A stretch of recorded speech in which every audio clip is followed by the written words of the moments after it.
संत रैदास जी का नाम सुना है आप लोगों ने? संत रविदास जी, संत रैदास जी,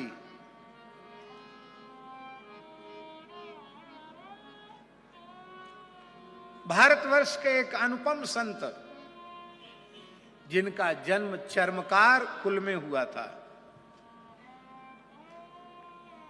और जन्म भी कहां हुआ? ज्ञानियों की, यतियों की, विद्वानों की, ब्राह्मणों की, सनातन धर्म की सर्वोच्च नगरी काशी में उनका जन्म हुआ था। और चर्मकार कुल में जन्म लेने वाले संत रैदास जी भगवान की भक्ति में लीन रहते थे।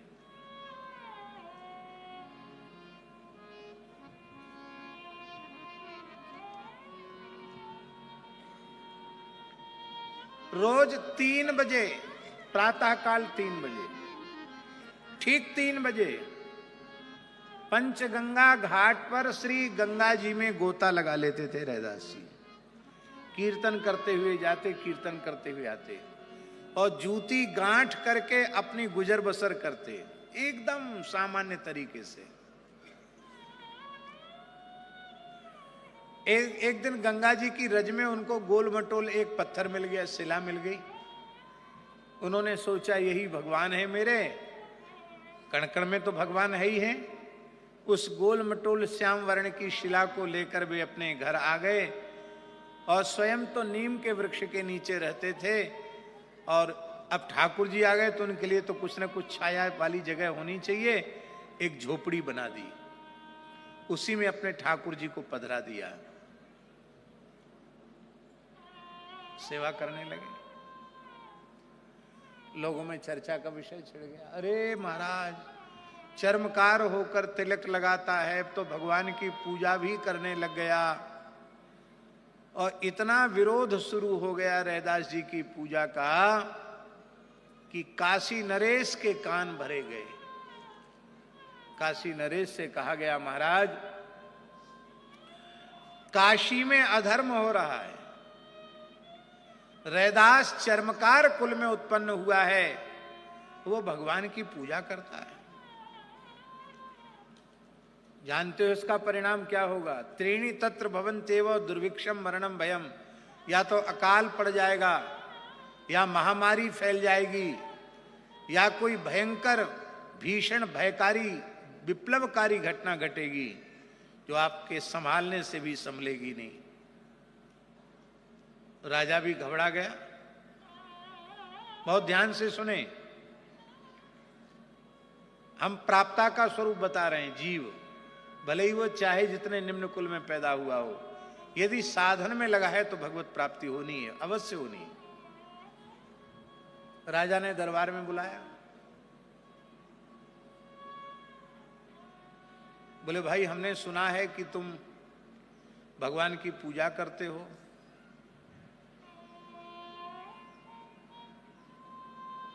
महाराज करते तो हैं, क्यों करते हो? हम रोज गंगा नहाने जाते थे, एक दिन हमको ये गंगा जी में दे दिए, गंगा जी में मिल गए, ले आए, अब फूल चंदन चढ़ा देते हैं। प्रभु जी तुम चंदन हम पानी।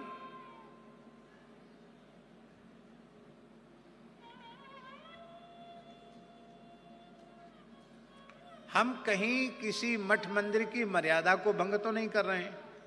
हम भगवान के हैं और भगवान हमारे हैं, तो हमें कण कण में भगवान हैं।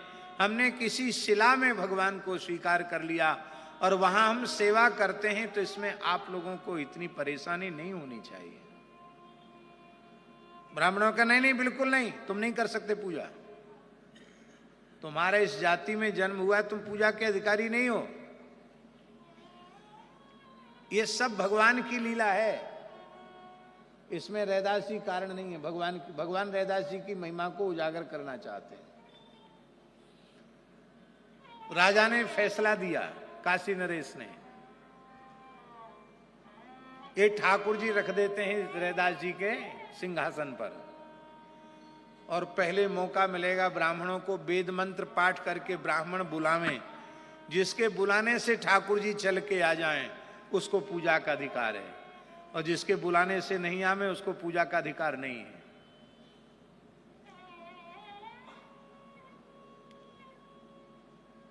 ब्राह्मणों ने सोचा ये तो बड़ी विकट परीक्षा हुई, चलो लेकिन चलो। ऋग्वेदियों ने ऋग्वेद का पाठ किया, यजुर्वेदियों ने यजुर्वेद की ऋचाओं का पाठ किया, सामवेदियों ने सामगान किया, अथर्ववेदियों ने अथर्व का श्रुतियों का पाठ किया। वेद पाठ करते करते उनके कंठ सूख गए, भगवान हिले डुले ही नहीं, क्योंकि वो तो पत्थर देख रहे थे ना, भगवान का अनुभव नहीं कर रहे थे। अब बारी आई रैदास जी की, आप बुलाइए। ब्राह्मण सोचते थे कि इनके बुलाने से भी नहीं, हमारे बुलाने से नहीं आए तो इनके बुलाने से कैसे आ जाएंगे। और रैदास जी ने अपना तान पूरा संभाला और क्या कहा, जो तुम तो रो राम मैं नहीं तो, जो तुम तो रो राम मैं नहीं तो। देखिए कितनी दीनता है। आप बड़े हैं राम जी, आप कहें हमको रैदास की जरूरत नहीं है, आप हमसे रिश्ता तोड़ सकते हैं, लेकिन मैं आपसे अपना संबंध नहीं तोड़ सकता। क्यों? आपसे तोड़कर किससे जोड़ूं? मैं न जो तुम तो रो राम मैं नहीं तो, जो तुम तो रो राम मैं नहीं तो। गाइए, जो तुम तो रो राम मैं नहीं तो, जो तुम तोड़ो राम मैं नहीं तो। तुमसे तोरी कवन सो जोरू, तुमसे तोरी कवन सो जोरू,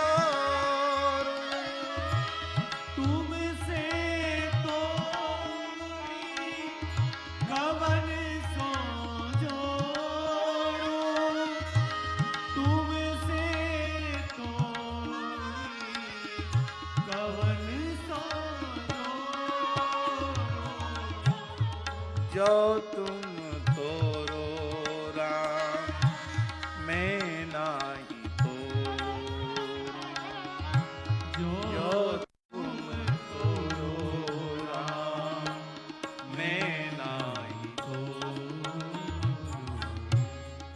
तीरथ बरत न करूं अंदेशा, केवल चरण कमल को भरोसा।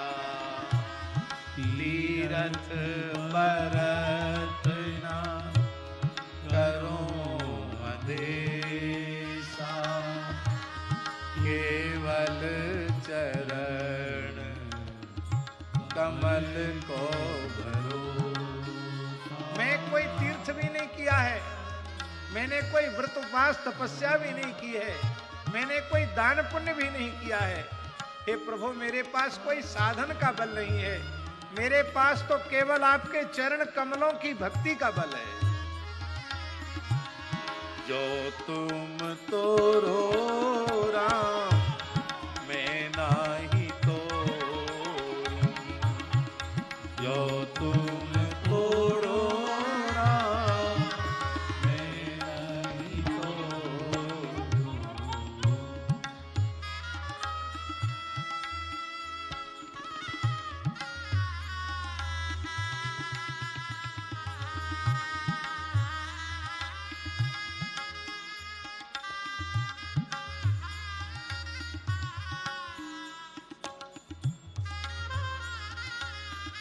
वाह।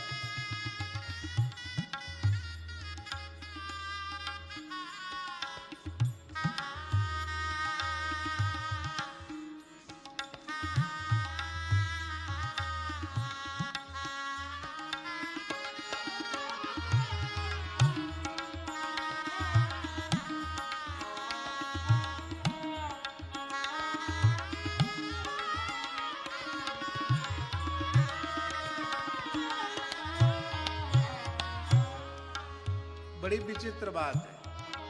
वो कहते हैं मैं जो कुछ करता हूं वह आपकी सेवा ही करता हूं। क्यों? क्योंकि मेरे जीवन का लक्ष्य ही आपकी प्रसन्नता है। मैं जूती गांठता हूं तो आपकी खुशी के लिए गांठता हूं। मैं जो कुछ करता हूं आपके लिए करता हूं। इसी का नाम है तदर्पिता अखिलाचारिता। जहां तहां जाऊं तुम्हारी पूजा, तुम सा देव और नहीं दूजा। जहाँ तहाँ जाऊं तुम्हारी पूजा, तुम सा देव और नहीं दूजा। जो तुम तो रो राम मैं नहीं तो, जो तुम तो रो राम मैं नहीं तो, तुम सन तोरी कवन सोजो,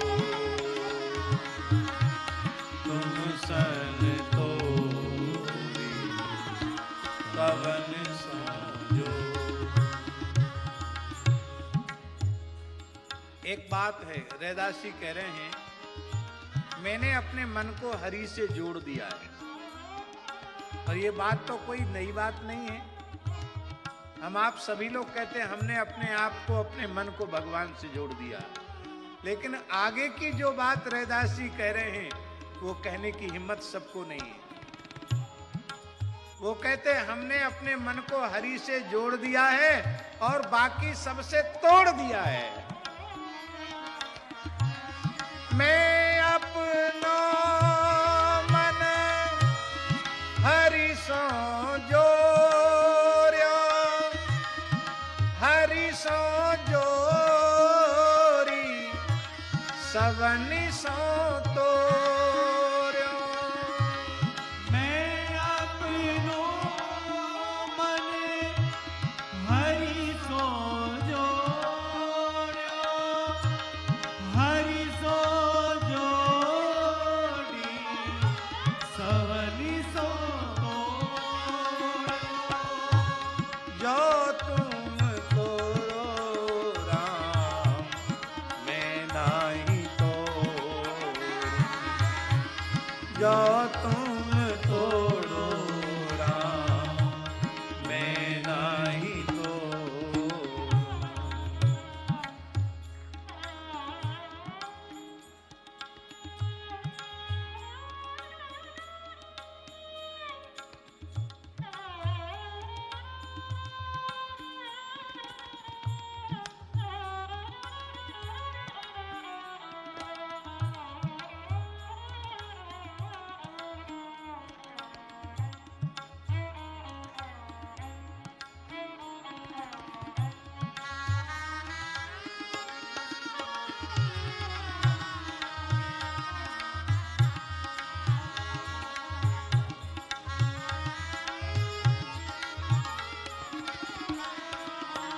मानसी में स्वामी जी एक चौपाई है।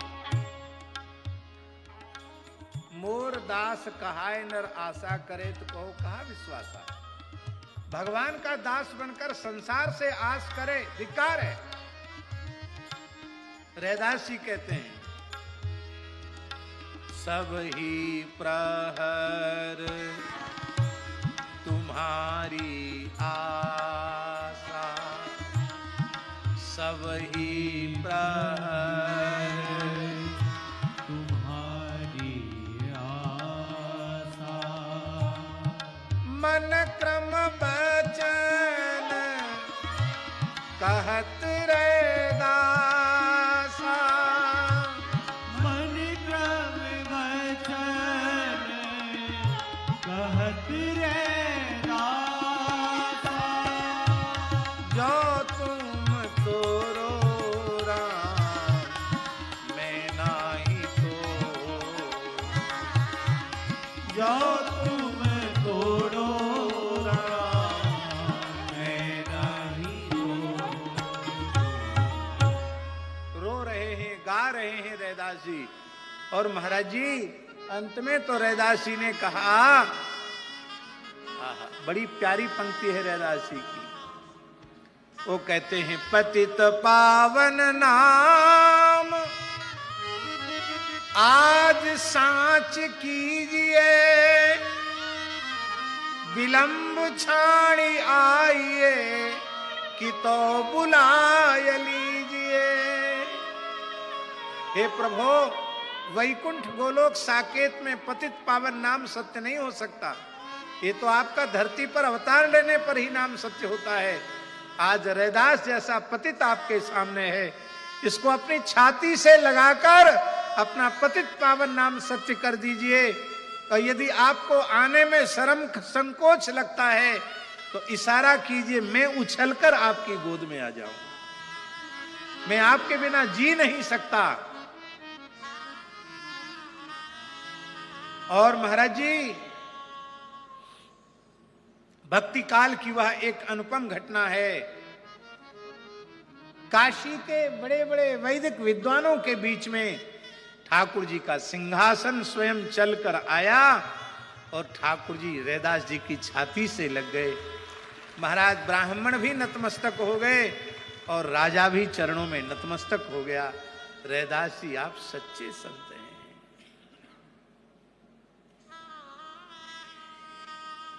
और वो रैदास जी भाव में भरे रहते थे। मानसी सेवा चलती रहती थी उनकी। एक दिन गुरु गोरखनाथ जी आ गए। सिद्ध ही गुरु नाथ संप्रदाय के आचार्य श्री गोरक्षनाथ भगवान आ गए। उन्होंने अपना भिक्षा पात्र खप्पर आगे बढ़ाया। रैदास जी महाराज प्यास लगी है, जल लाओ। रैदास जी भगवान की भाव राज्य में सेवा में थे। उनके कठोता में जो जल भरा हुआ था, लकड़ी के कठोते में, कहते हैं ना मन चंगा तो कठौती में गंगा। कठौती में जल भरा था, वो जल ही उन्होंने उनके भिक्षा पात्र में डाल दिया, खप्पर में डाल दिया। गोरखनाथ जी ने ले तो लिया, फेंका भी नहीं और पिया भी नहीं। उस जल को लेकर गोरखनाथ जी, बहुत ध्यान से सुने, उस जल को लेकर श्री गुरु गोरखनाथ जी संत कबीरदास जी के पास चले गए। श्री कबीरदास जी, रैदास जी, गोरखनाथ जी सबका बड़ा प्रेम था। श्री कबीरदास जी के यहाँ एक बच्ची रहती थी, उसका नाम था कमाली। कबीर जी की साक्षात पुत्री नहीं थी, मरी हुई लड़की को जीवित किया था, वो उसका नाम कमाली हुआ। एक मरे हुए लड़के को जीवित किया था, उसका नाम कमाल हुआ। तो कमाल और कमाली उनके मानस पुत्र और पुत्री थी। तो कमाली ने गोरखनाथ जी को प्रणाम करके कहा कि काका जी, ये खप्पर में जल कहाँ से लेके आए हैं? बोले अरे कमाली, क्या बताएं, तुम्हारा जो रैदास काका है ना, उसी ने ये दिया है। आपने पिया क्यों नहीं? बोले पता नहीं पिया, मेरे मन में इच्छा नहीं हुई पीने की, नहीं पिया। तो बहुत ध्यान से सुने। कमाली बोली आपकी आज्ञा हो तो मैं पी जाऊं। आप पी जाओ।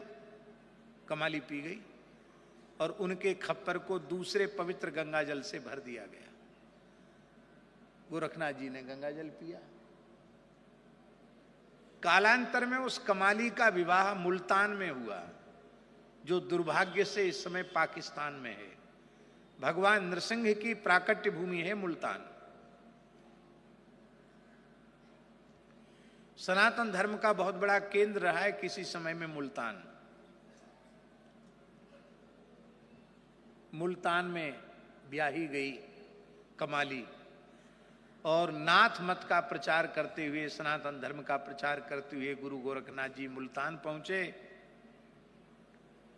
तो लोग कहते थे बाबा हमारी भिक्षा ग्रहण करो। बाबा बोलते थे जो मेरा खप्पर भर देगा उसकी भिक्षा लूंगा। बाबा का ऐसा सिद्ध खप्पर के हजारों मन डाल दो, भरे नहीं खप्पर। बड़े बड़े राजा लोग खप्पर नहीं भर पाए, कौन भरेगा योगीराज गुरु गोरखनाथ जी का खप्पर। कमाली बहुत सामान्य परिवार में ब्याही थी।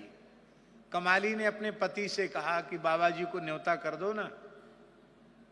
अरे बोले हम लोग तो सामान्य गरीब लोग हैं, बड़े बड़े राजा लोग उनका खप्पर नहीं भर सके, तुम कैसे भरोगे। अरे बोले मैं भर दूंगी खप्पर, वो मेरे काका हैं, बुलाओ उनको। बुलाया न्योते में, बोले मेरा खप्पर भरो।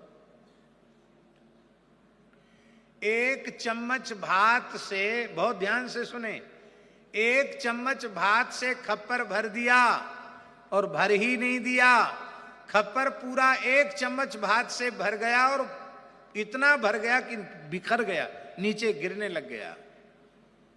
गोरखनाथ जी को आश्चर्य हुआ, एक छोटी सी चम्मच से मेरे सिद्ध खप्पर को भरने वाली ये देवी है कौन। बोले मेरी सिद्धि को चुनौती देने वाली, मेरे सिद्ध खप्पर को एक चम्मच में भर देने वाली, तू तो महान सिद्ध है, तू कौन है, ये कमाल तेरे भीतर कहां से आया। कमाली बोली चाचा जी आप भूल गए, मैं आप सबकी लाड़ी दुलारी बेटी कमाली। और ये कमाली तू यहां। बोले हाँ मेरा ससुराल है। ये कमाल तेरे में कहां से आया। बोले ये मेरा कमाल नहीं है, संत रैदास जी का जो जल आप अपने खप्पर में लेके आए थे उस जल का कमाल है। गोरखनाथ जी ने वहां भिक्षा ली और योग बल से तत्काल अंतर्धान होकर काशी पहुंच गए।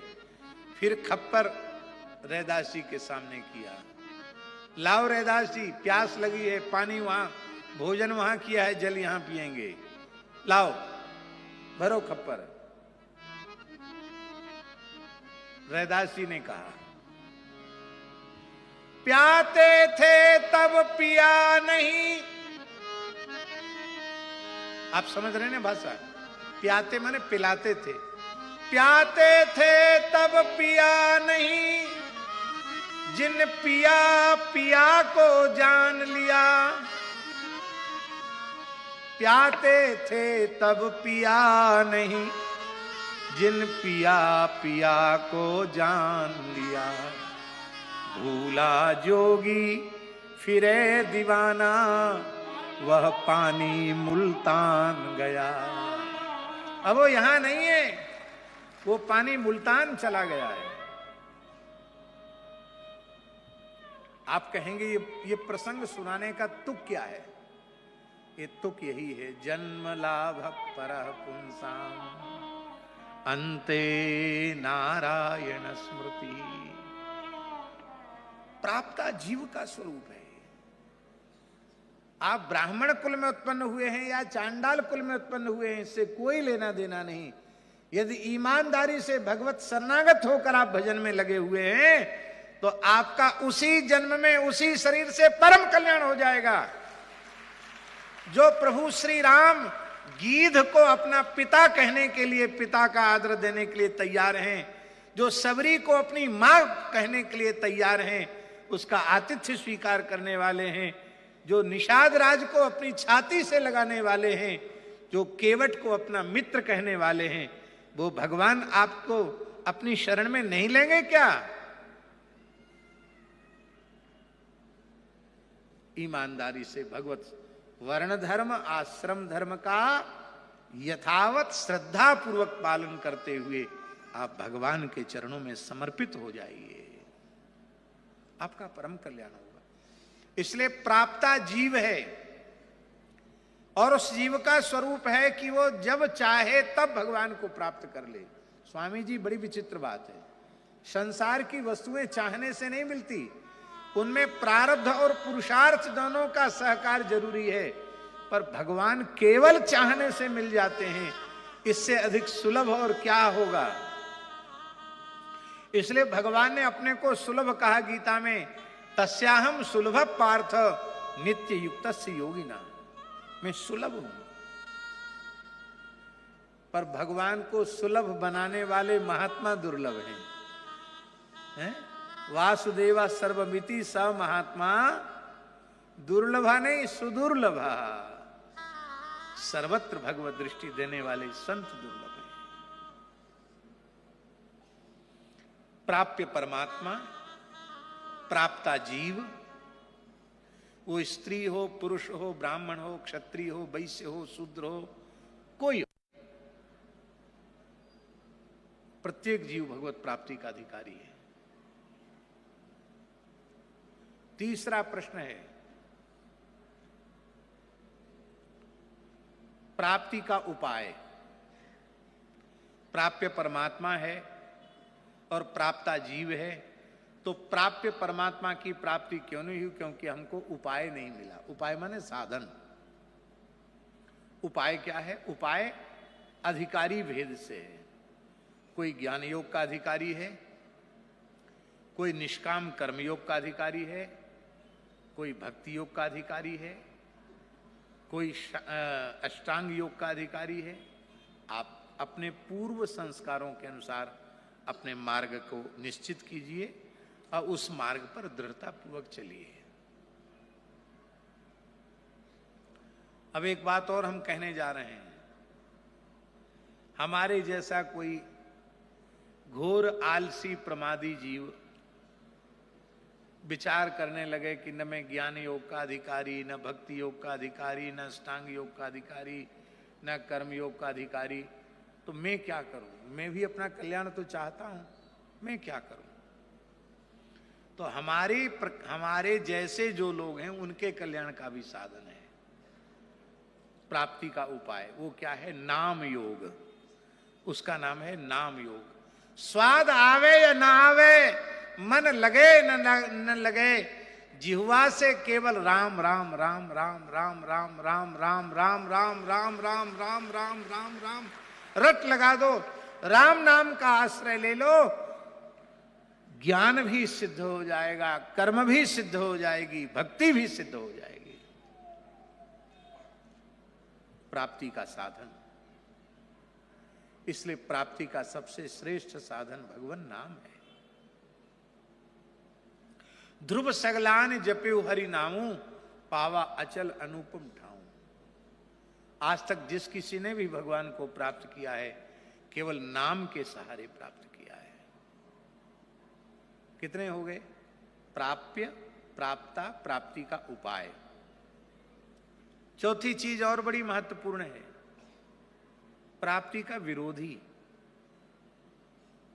प्राप्ति का विरोधी क्या है? भाई पहली बार तो हम मनुष्य नहीं बने हैं, इसके पहले भी अनेकों बार भगवान ने कृपा पूर्वक हमें मनुष्य बनाया होगा। कबहू करी करुणा नर देही, देत ईस बिन हेतु स्नेही।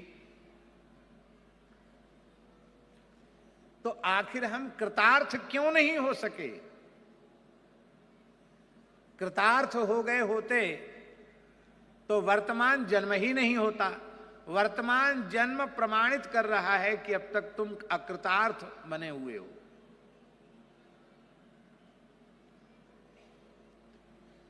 तो भगवान ने तो अपनी प्राप्ति का बार बार मनुष्य शरीर देकर हमें अवसर दिया, लेकिन हम कहीं न कहीं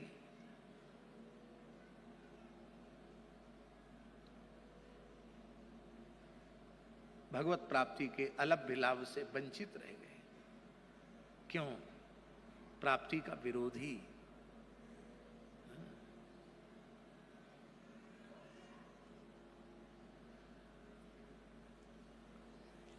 कैलाशी, एक बड़ी सरल सी बात है।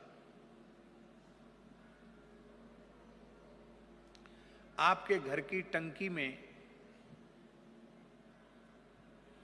1.25 इंच का या 2.25 इंच का पाइप पानी भेजने वाला है, सप्लाई करने वाला है, टंकी में पानी चढ़ाने वाला। और 6 इंच 8 इंच का बम्बा खुला हुआ है, तो चाहे जितनी बढ़िया मोटर हो, दिनों रात चले, गर्म होके फूक जाएगी, लेकिन टंकी भरने वाली भरेगी टंकी।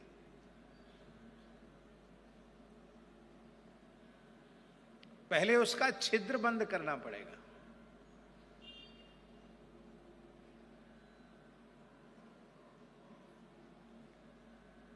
ये प्राप्ति का विरोधी क्या है?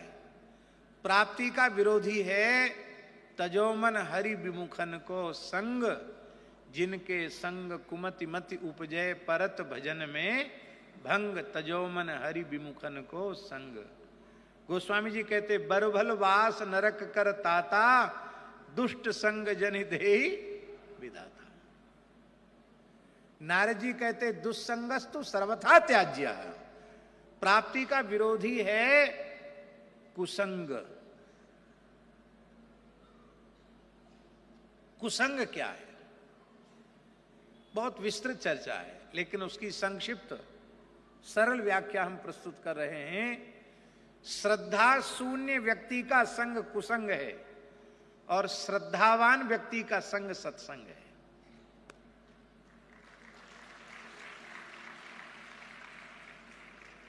जिस व्यक्ति की रामकृष्ण नारायण में श्रद्धा नहीं, गणपति सूर्य शिव शक्ति इनमें श्रद्धा नहीं, आज पूरे देश में छठ पर्व आज से मनाना आरंभ हुआ है। छठ तो अनादिकाल से हमारे यहां मनाया जा रहा है। ये सूर्य भगवान की उपासना का 4 दिन का बहुत बड़ा महापर्व, जो बिहार प्रांत में मिथिला क्षेत्र में बहुत उत्साह पूर्वक वहां के लोग इस छठ पर्व को मनाते हैं। अब तो भगवान की कृपा से प्रधानमंत्री जी उसको वैश्विक स्वरूप दे रहे हैं और शायद हम